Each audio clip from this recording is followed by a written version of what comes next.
So today I want to share with you in terms of treatment approaches, therapeutic approaches, relapse prevention that is based on cognitive behavioral therapy. And remember that most of the PowerPoint presentations contain quite a bit of information, which is really useful to have in case you want to reread it and go back to specific definitions. But that the goal is to provide information to you and even get you curious about specific approaches for opioid use treatment disorders or large substance use disorders. So this one in particular, we'll talk about triggers, trigger identification. And again, this is all based on relapse prevention, urge and craving management skills and behavioral contingencies and how to use them. And it's meant to be brief. I think each component area, it's a good presentation in its own. We do have an ASAP didactic series that are just presentations. There's no case presentations that I strongly encourage you to attend if you have the time on Wednesdays at 3. And some of those go into a little bit more detail. When we were talking about motivational interviewing, we were talking about the stages of change as a way to try to figure out the type of services that we want to provide to our patients. And we talked about how pre-contemplation, contemplation, and planning are places where patients haven't made the change yet, with the difference that pre-contemplation, they might not want to make the change, or they might not even know that there are other ways to manage whatever is going on. So for example, how to manage their anxiety instead of using alcohol, using something that is a little bit more, that is very useful, that is healthy, and that it produces long-term changes. So we talked about how in these 3 stages, our approach can be motivational interviewing, right? Trying to talk patients, work with them in collaboration towards those healthy behaviors. And meanwhile, as we're working with them, having an approach of harm reduction, right? We want to make sure that as they're trying to start the change, that they're still around, right? That there's not an overdose or there's such significant damage that they're unable to make that change.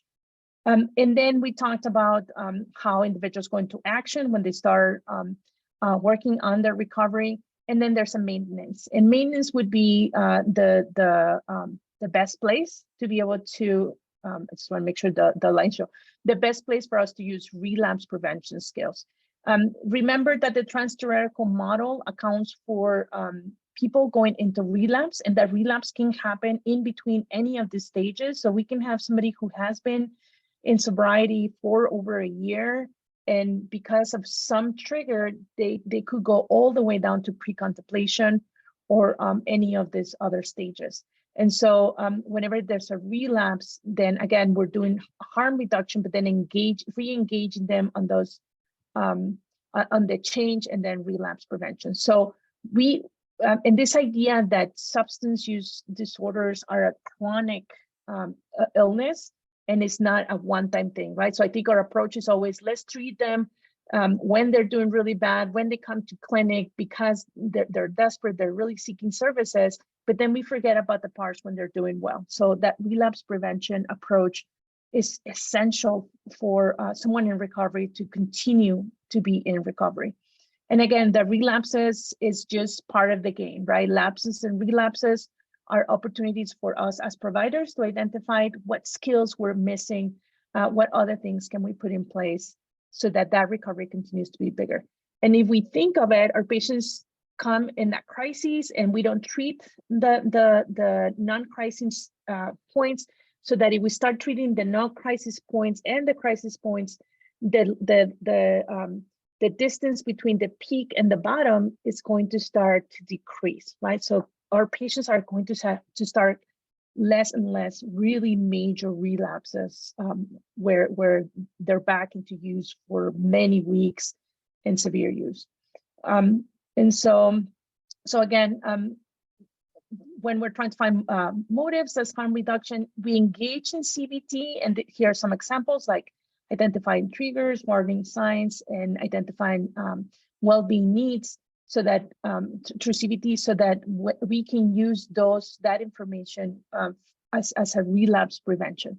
So what is CBT?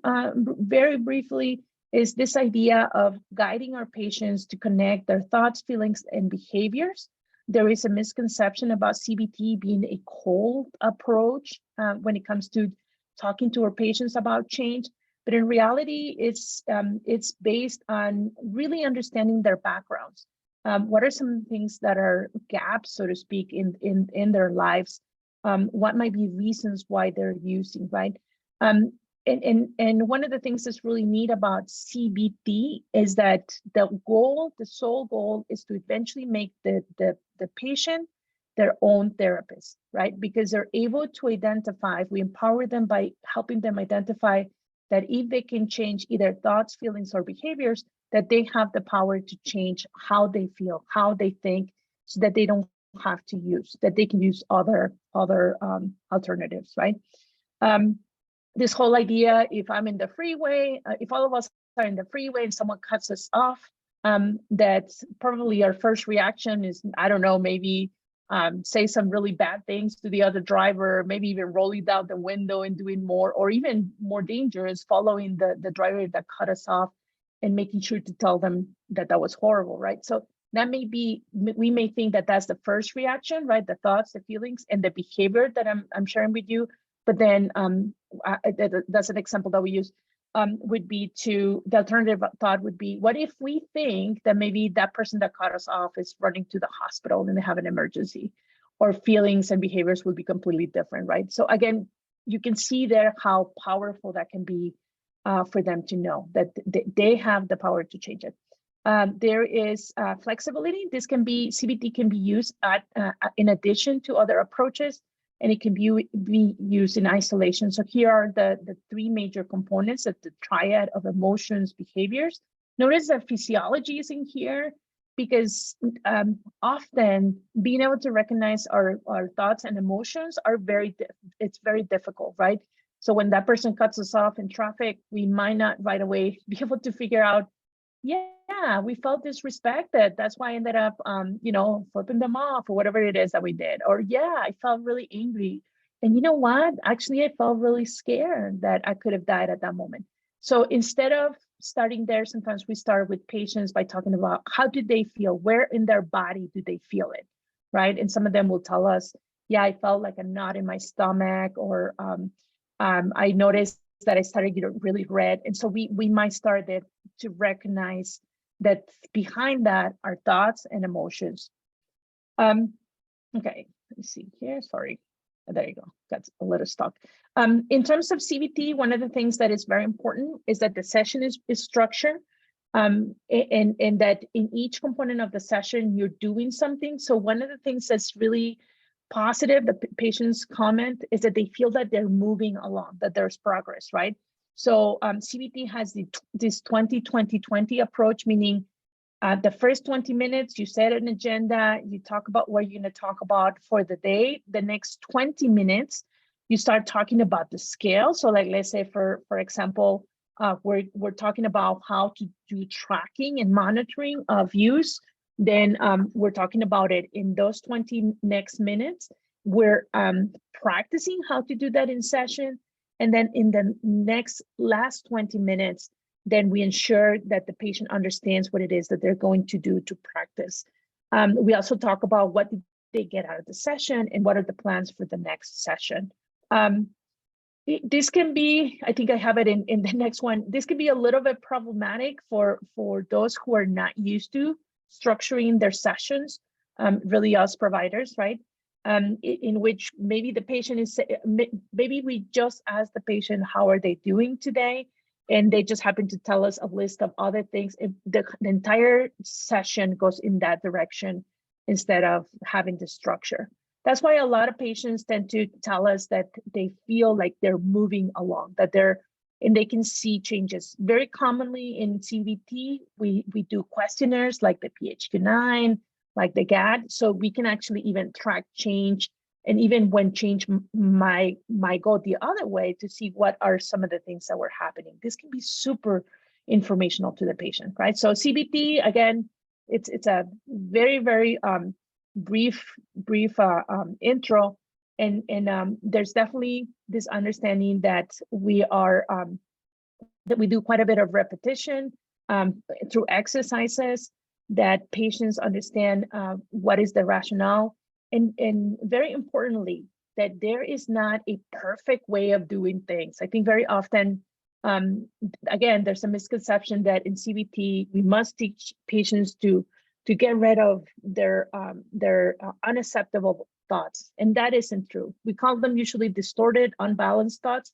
So all we're doing is trying to ensure that we help them to see how can they balance it. Go from all, I trust everybody, I trust nobody, to I trust some people, and I trust people for some things and not others, right? So again, the rationale, it needs to be very clear as to what the approach is. And there's a lot of monitoring, as I mentioned, like the questionnaires, the PHQ-9, the GAD, CBT, cognitive processing therapy used for trauma. It's, so to speak, a baby of CBT, where again, we monitor how the treatment for depression is progressing as we go from session to session.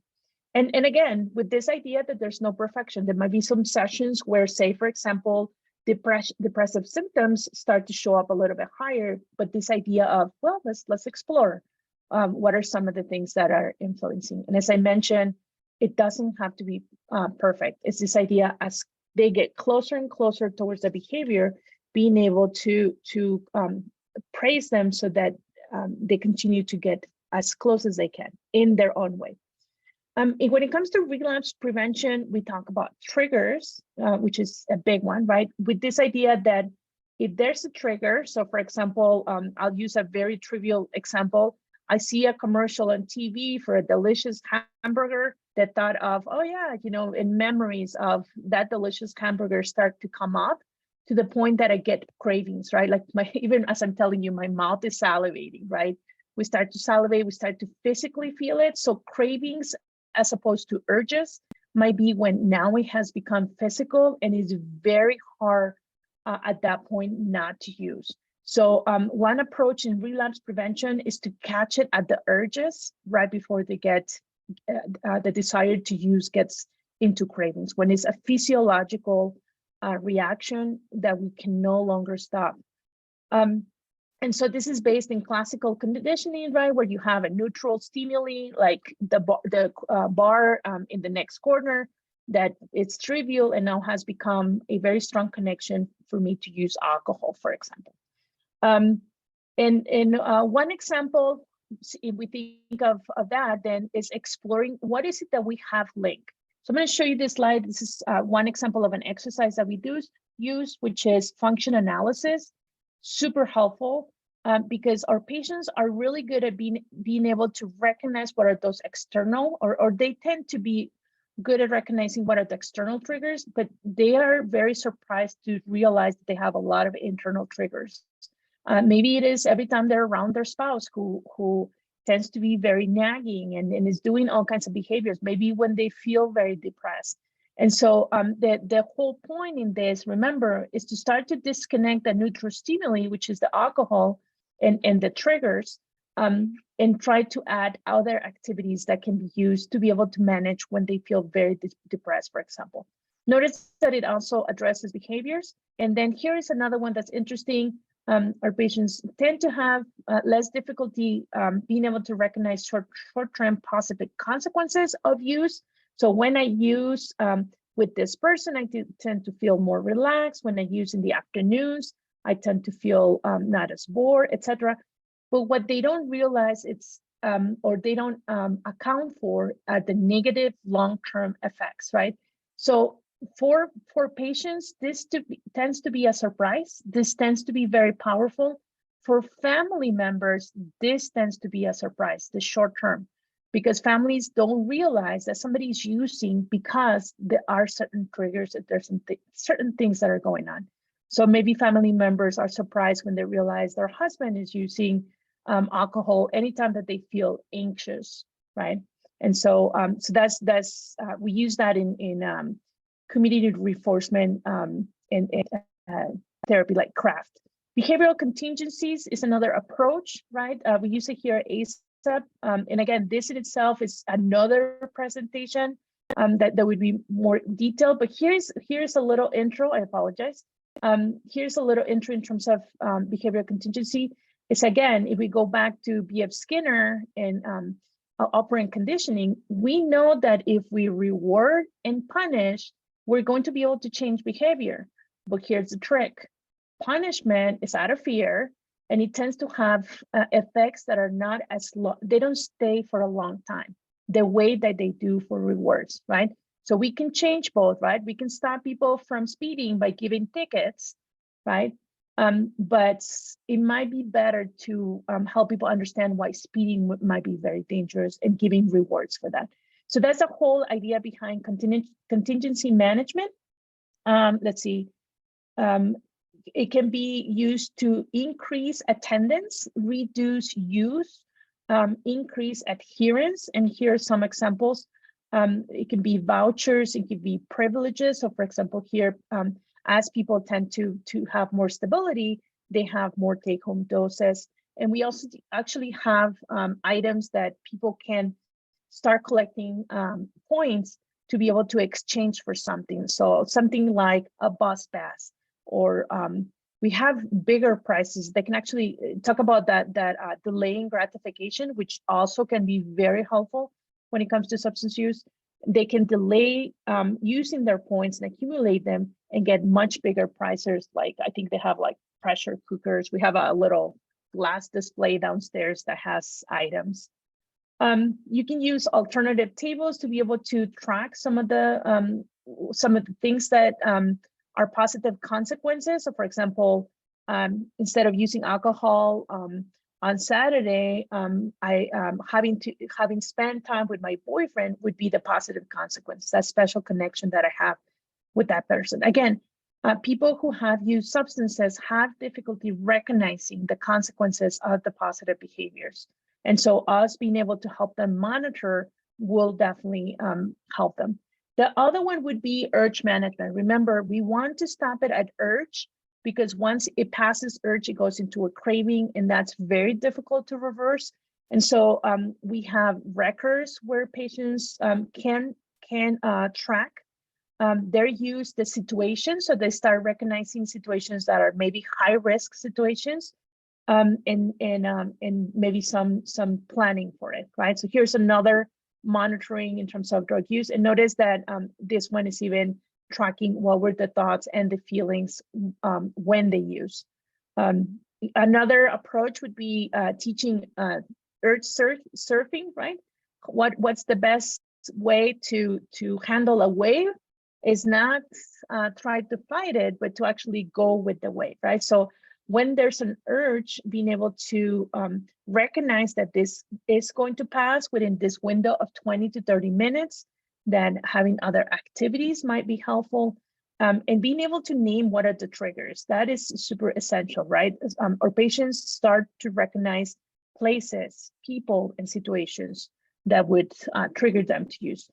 Another approach for relapse prevention is high risks planning, right? Knowing our exit strategies. We do this for everything else. Why not for substance use, right? Recognizing that there are high situations where there's lots of triggers. That could be friends, that could be the situation itself, and that could be things, right? And then being able to start listing what are situations where there's no triggers. Those would be considered low risk situations. And the whole plan is to start increasing low risk situations and then decreasing high risk situation. I know in this presentation we don't have it, but the other one is increasing social supports, right? We know that a lot of our patients will share that most of their friends and family members that they spend most time with are the people that are using, right? So as we're working in relapse prevention, as they're working in their recovery, then we're starting to identify what might be other places to find new friends, to find these connections. And this idea that it's probably a really bad idea to test ourselves. Can I still drive through that corner store and not feel anything? I'm gonna drive by and see if I can do it. That is a high risk situation that probably will quite often will not end up well, right? So again, this is another way to monitor, and you'll have this in your handouts. Hopefully, some of this can be useful as you're trying to add some relapse prevention monitoring. And then this last approach, which is daily and weekly planning, right? With the understanding that most of us have a difficulty with planning, right? So we might have to do some motivational interviewing in terms of finding what would be the motivators for a patient to start planning every day, right? I think often idle time is dangerous time. And so for them, first of all, to get to the point that they're able to recognize that that can be true, and then being able to come up with alternatives, and then using whatever planning we have. I think I had a patient that I was working with for opioid use disorder, and her planning was around the social support, the social networks, right? And initially, one of the things that she said was, I mean, like, think about it. I am very alone. I don't have any family. And using fentanyl feels like having the world hug you. So what's better than having the world hug you than feeling so alone? And so it was perfect for us, because then we started to build her social network to start to reduce the need to use fentanyl as a way to connect, right? And then understanding on the other side that the consequences, the negative consequences, are much less going to church or driving to a certain event than using fentanyl, right? So so again, this idea that people use for different reasons, and if they're coming to us for treatment, is that our job is working with them to find what are those reasons, so that way we can start to, as we're working on maintenance, we start to change them and flip them from whatever substance into different activities and different things that they can use as a way to prevent any relapse. And please, I cannot say this enough, always being able to talk with them about how relapses are not an indicator of weakness or bad character, but they're actually indicators that there might have been something that we missed, and that we have this opportunity to be able to address it now. And even the differentiation between lapses and relapses, right? So this is the last slide in here. So I don't know if anybody has any questions, and I can stop sharing. Let me see.